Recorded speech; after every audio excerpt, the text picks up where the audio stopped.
All right, we're back here on our fourth segment of the GSMC Baseball Podcast. First, before we go to our segment, we do have a question from the comments, which is always good. He asked, "Why do you think the Diamondbacks lost in the World Series?" I assume he's talking about. Just quickly, personal in my opinion, I think it was just experience. I think experience in the playoffs is definitely a huge thing. The Diamondbacks are a very good team, and they're going to be a very good team for a long time. But they just didn't have the experience. I mean, you have a lot of young, really good superstars in that team. You have guys like Zach Gallen, like Corbin Carroll, like Gabby Moreno, like Ketel Marte. Experience matters a lot, especially in the World Series, and just because they were a younger team, I do think it affects them, and I did think it affected them, and that was one of the main reasons why they did lose the World Series.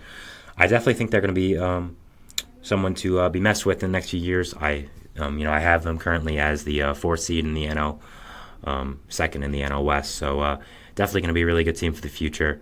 But I think experience as well, especially when you look at the other side of the Rangers. You had a lot of veterans, a lot of guys who have done it before. Especially a manager like Bruce Bochy, who's been to the World Series before, and has experience there as well. So I think that experience is the main reason why.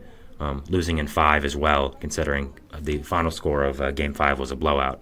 But I still think Diamondbacks are great for the future. You said you have money down on them, which is not good. Sorry about that. Sorry you lost money, but I think they'll be back this year, and I think they'll be back with a vengeance, and they'll become the hunter, not the hunted.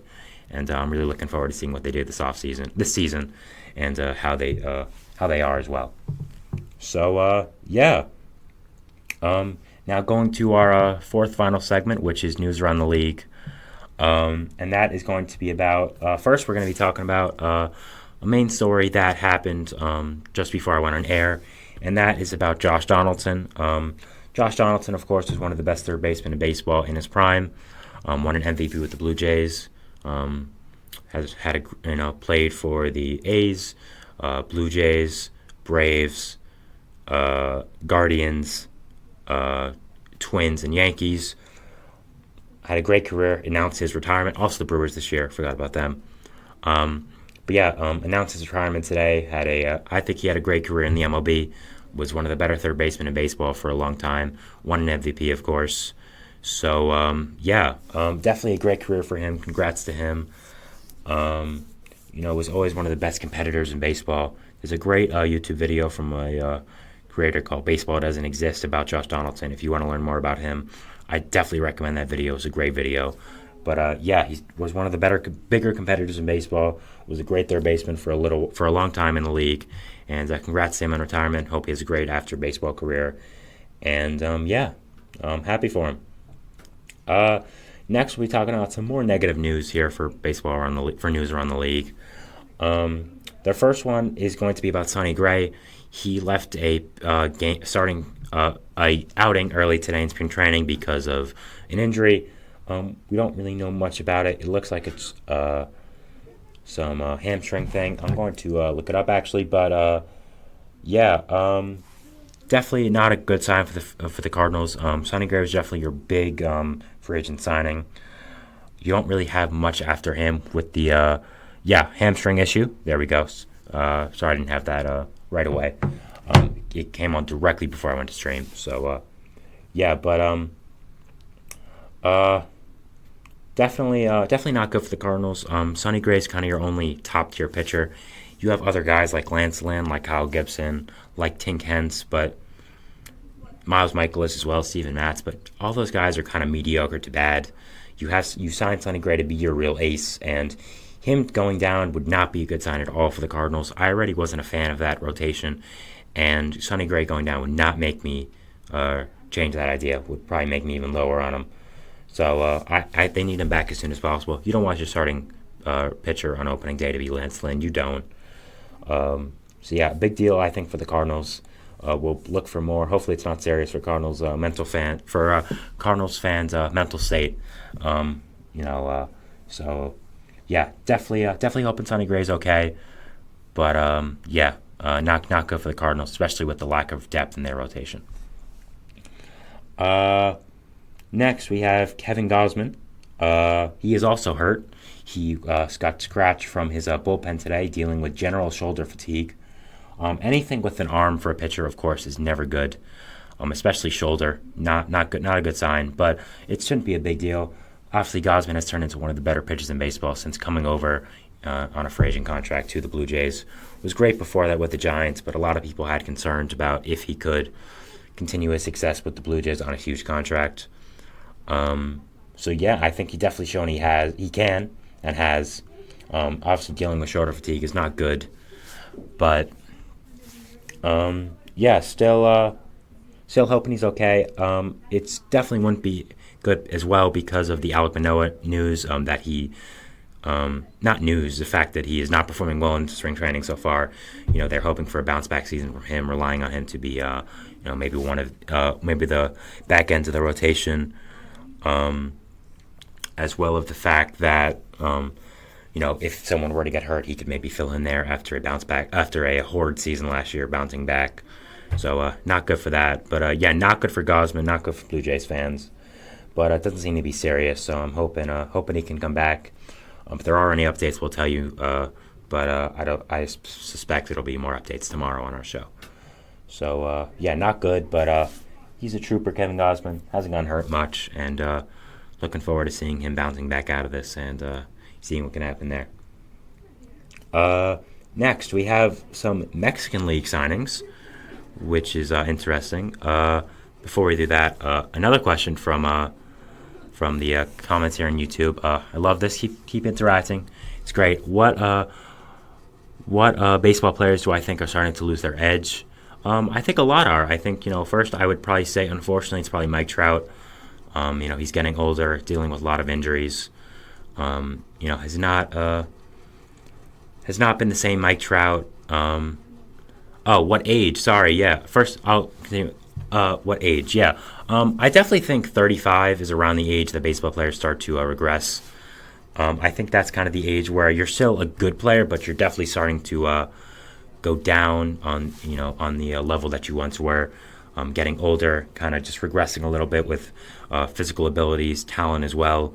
So yeah, I definitely think 35 is a key age, but I think overall as well, just players in general just getting older, I think is something you have to be mindful of. Yeah, football is definitely more intensive on the body, as you're saying in the comments. Baseball obviously isn't as much because you get a lot of breaks in between. You bat only once every 3 innings most likely. You don't have a ball come to you. You don't have a lot of pressure on you for defense for every single play if you're someone other than the pitcher or catcher. So definitely. But yeah, going back to the news around the league, Greg Bird, Harold Castro, and Robinson Cano, they also have signed in the Mexican League, which is interesting. Greg Bird, a name people haven't talked about for a long time. A guy that was a big guy for the Yankees in the past, and for a while back was looking to be part of the Baby Bombers. Obviously, it didn't really work out. Now he's signing with the Mexican League. So, yeah, that's something to look for, see if he can maybe rebound his career. Harold Castro as well, another guy who kind of flamed out in the big leagues after some solid season with the Tigers. Of course, the big one is Robinson Cano, him signing with the Mexican League. Just a big difference from where he was the past few seasons, being a starter on the Mets, getting cut, playing with the Padres and Braves, and not good. He was not good there. So, yeah, definitely a big career turnaround for Cano, but maybe he can bounce back in the Mexican League, turn his career around. I doubt it, but I'm looking forward to seeing him in the Mexican League. And, yeah, it was an interesting signing. Next, we have the Diamondbacks. They signed Elvis Andrus to a minor league deal. I like the move, bringing some more depth to that shortstop position. You have Jordan Lawler, who's probably the future of that shortstop position for the Diamondbacks. But you needed some veteran depth because maybe he's not going to be ready on opening day. Maybe he'll be ready later in the season. You have guys like Kevin Newman who could have filled in. But I think Andrus, with the experience he has, being a veteran guy who knows how to do the right thing, I think he was a nice signing by the Diamondbacks to get him there, get him as a minor league signing. No real risk to that. And I like the depth signing for them, signing a veteran shortstop, and they have a younger guy coming up soon. So, yeah, good for them. Some bad news to the Brewers. We learned that Wade Miley has soreness and he may miss opening day. With the news, with the big losses to their starting pitching already, with Corbin Burns and Brandon Woodruff. Of course, you did re-sign, but he is out for the season. Wade Miley was kind of factored in as your number 2 guy behind Freddie Peralta. So I definitely think it's a big loss for the Brewers. But after that, I just don't know how the Brewers are going to be. It's definitely not a good thing that Wade Miley's out, but I don't think they're going to be that great anyways. So, yeah, definitely a negative here. But, yeah, so bad. Have a good day to you as well in the comments. I can't say your name, unfortunately, but, yeah, have a good day as well. Vaughn Grissom, he has a groin strain and may miss opening day. Not great news for the Red Sox, as he was probably going to be factored into their middle of the infield lineup. Thank you for the sub in the comments again. I appreciate it. Yeah, always means a lot, so thank you so much for that. Vaughn Grissom, he has a groin strain, may miss opening day. Not a great move for the Red Sox, but still shouldn't be that big of a deal. Should come back pretty recently after that. Was, of course, acquired in the big Chris Sale trade for the Red Sox. It definitely factors into their future of the middle infield. I'm looking forward to what he can do in Boston. And, not great, but I don't think it's a big deal. The Angels, we talked about them building up Andrew Wentz, the starting pitcher in camp, and they're also going to be doing the same to Jose Soriano, who's been a nice, solid reliever for them over the past few years. It's a good move by the Angels, of course, as Rod Washington, their new manager, said. They don't have enough pitching depth. So, of the fact that, you get Jorge Soriano, maybe he becomes a really good starting pitcher. I like the move. A lot of teams are doing it, of course. We've seen this so many times now with so many teams building up relievers they think can be starters as starting pitchers in camp. And, hopefully it worked out for the Angels and get some new starting pitching. The Brewers, they signed Kevin Hergert to a minor league deal. That's a nice signing for them. Getting some depth in their bullpen. Good for them. A weird delivery, one of my favorite deliveries in baseball, so kind of about that. So a good signing for them. Just going over some, before we head out of here, just going over some little things for the weekend and spring training, what's going on there. Juan Soto, I want to mention him. He hit his 3rd home run with the Yankees, just off to a tear still with the Yankees. I mean, they traded him for that. They traded for him for a reason. And I think it's showing why now. He's been on such a tear. And, great for Yankees fans, not great for everyone else, that the fact that Juan Soto's on the Yankees. Also, you had Ahmed Rosario hitting his first home run with the Rays against Paul Skeens, so that's a nice sign for them.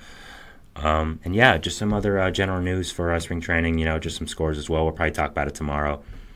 But nothing too crazy happened over the weekend. Obviously, it was more news with Chapman and Zach Wheeler. So, I talked about that. That's the end of our show today. Thank you guys so much for watching, for liking, subscribing, all that. I really do appreciate it. It means a lot. So, thank you so much. We'll see what baseball throws at us tomorrow. And, thank you so much for the support. And I'll see you guys later. Thanks, and bye.